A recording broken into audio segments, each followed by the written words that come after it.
Semua, di video kali ini saya akan membahas tentang emas sebagai instrumen investasi atau sebagai alat simpan uang. Nah, harga emas dunia pada saat video ini saya rekam di sekitar April 2024 itu terus mengalami kenaikan. Emas, sebagaimana kita tahu, itu digunakan sebagai alat simpan kekayaan dan juga terbukti ya menjadi salah satu komponen cadangan devisa negara. Jadi ketika negara bilang punya cadangan devisa sekian, itu bukan semuanya US dollar, ada juga dalam bentuk emas. Nah, sekarang yang jadi pertanyaan, emas yang sudah terbukti dan digunakan sebagai alat simpan kekayaan, apakah bisa juga sebagai instrumen investasi? Nah, harga emas itu ada dua versi, dalam dolar per troy ounce sama rupiah per gram. Ketika kita baca berita, kemudian dikatakan harga emas naik, itu biasanya itu versi US dollar per troy ounce. Belakangan kalau koran-koran setempat sih sudah mulai ngutip harga antam ya, tapi yang jadi headline tetap yang US dollar per troy ounce. Nah, sementara kalau masyarakat kita beli emas yang jadi patokan rupiah per gram gitu. Nah, yang jadi pertanyaan gitu ya, bebas sih mau bilang yang dolar atau yang rupiah, konsisten nggak antara yang dolar per troy ounce dengan rupiah per gram? Nah, ini saya ambil studi kasus di tanggal 14 April 2024. Pada tanggal tersebut, kurs BI itu 16.117, saya ambil dari Google. Kemudian harga emas, saya ambil website dari CNBC Indonesia, di harga 2.343. Nah, satu troy ounce itu kalau digramkan 31,105 gram. Jadi secara matematis, kalau dibilang harga emas 2.343 dolar per troy ounce, maka kalau dirupiahkan per gram itu adalah 2.343 kali 16.117 dibagi 31,105. Dapatlah 1.214.021 per gram.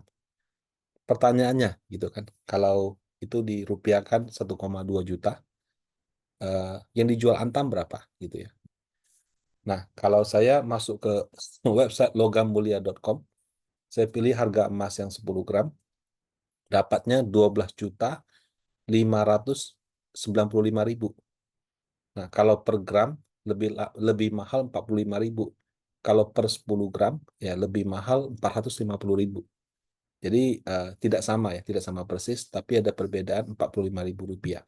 Kalau ini 1214, kalau di Antam tanggal itu 1259. Ini belum termasuk ongkir kan. Kalau kita beli emas kan mungkin harus ada transportasi ke sana juga gitu.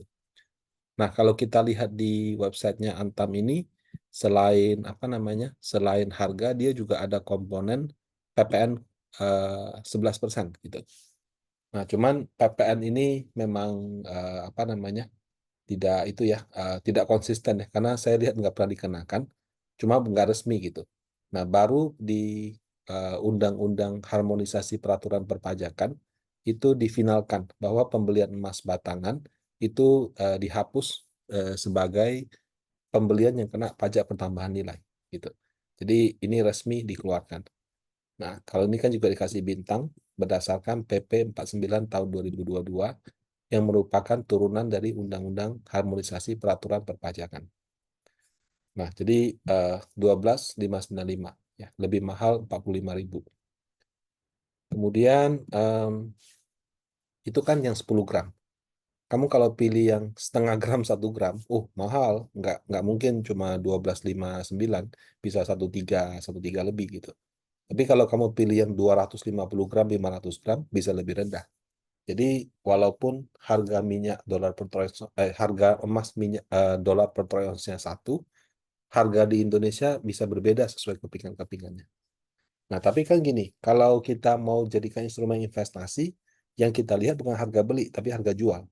Nah, di website yang sama, kalau kita pilih harga jual, saya pilih yang 10 gram, itu harga jualnya 1.200.000 per gram atau 12.010.000. Jadi kalau ibaratnya kita beli 10 gram, 12, hampir 12,6 juta, hari yang sama kita jual, ya, itu terjualnya 12.010.000. ruginya hampir 600.000 gitu dalam satu hari. Nah, kemudian dalam transaksi ini dia kasih ini juga ada perkiraan harga barang, ada PPh 22, ada materai 10.000. Jadi beli emas, beli saham, beli reksadana, kalau sudah di atas 10 juta kena 10.000 ya. Nah, ini juga kena 10.000. Nah, oke, anggaplah ini kita keluarkan dulu 10.000 materainya. Nah, PPh ini apa pula Pak? Gitu ya. Nah, PPh itu singkatan dari pajak pertambahan nilai. Uh, nah, tapi sebelum saya bahas PPh 21 ini, kita harus tahu bahwa harga emas itu ada dua komponen. Itu kan perkalian antara harga emas dunia dengan kurs nilai tukar.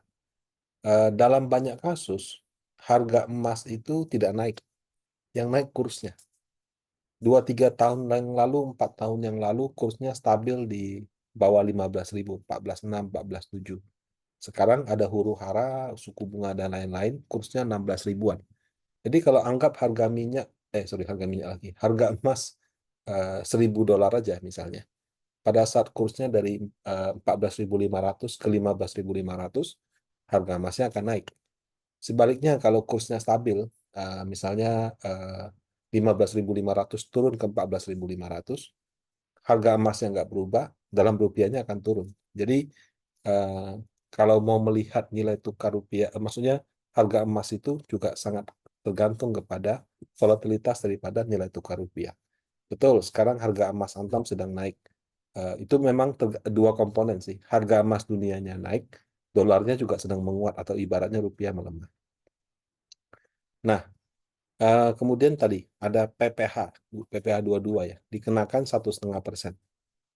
Nah, cara kerjanya kayak gimana sih gitu? Eh, Kalau saya pelajari ternyata nggak sederhana juga gitu. Jadi PPh ini adalah pajak untuk bukan untuk pembeli atau penjual emas. Ya. Jadi PPh ini eh, pajak yang ditarik sama PT Antam, yang dibayar duluan sama pembeli penjual emas. Jadi saya kasih gambaran begini.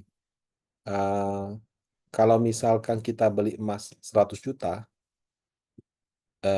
kita jual emas 100 juta, itu kan kena PPh 1,5 juta. Ya. Jadi dikenakan ketika kita menjual.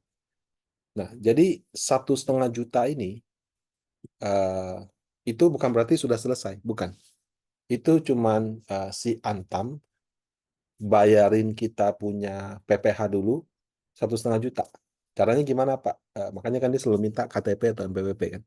Jadi kalau dia minta KTP NPWP, misalnya Rudi jual emas 100 juta, dia dapat KTP-nya dan saya dipotong 1,5 juta, dia laporkan, oh, Rudi ini kemarin jual emas nilainya sekian, makanya dia store 1,5 juta. Bayarnya via Antam gitu. Nah, 1,5 juta ini menjadi kredit pajak gitu. Maksudnya kredit pajak gimana? Jadi misalkan di dalam SPT saya kurang bayar gitu. Nah, 1,5 juta ini bisa digunakan untuk mengurangi kurang bayar saya. Misalnya saya setelah masukin semuanya, kurang bayar saya 15 juta. Nah, karena saya sudah punya kredit pajak 1,5 juta, itu nanti mengurangi yang 15 juta kurang pajak bayar saya gitu. Tapi kalau statusnya Anda nihil atau lebih bayar, maka pajak yang dikreditkan ini akan membuat Anda jadi lebih bayar. Nah, itu bisa minta dibalikkan atau direstitusi gitu. Walaupun banyak orang pada ragu-ragu sih untuk minta restitusi ya. Kalau misalnya lapor pajaknya bersih sih menurut saya sih nggak apa-apa, lapor-lapor aja. Nah, cara ngitung pajaknya gimana, Pak? Jadi, misalkan saya beli emas 100 juta, saya jual 110 juta, untung kan 10 juta. Nah, pada saat saya jual 110 juta ini, sudah dipotong PPh 1,5% sama si Antam. Dan dilaporkan ke pajak gitu. Nah, tapi Antam nggak tahu modal saya berapa. Dia cuma bilang aja ada orang jual, maka dikenakan PPh 1,5%. Nah, 10 juta ini saya masukin dalam catatan saya.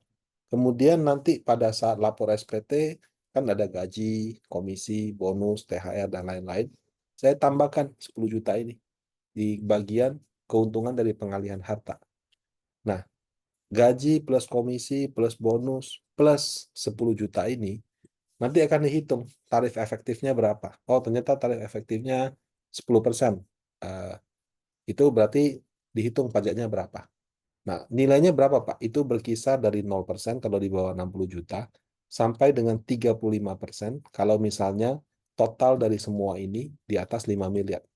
Jadi kalau gajinya gede banget atau dapat keuntungan besar sekali, untungnya 10 miliar, maka kira-kira kamu kena pajaknya 35%.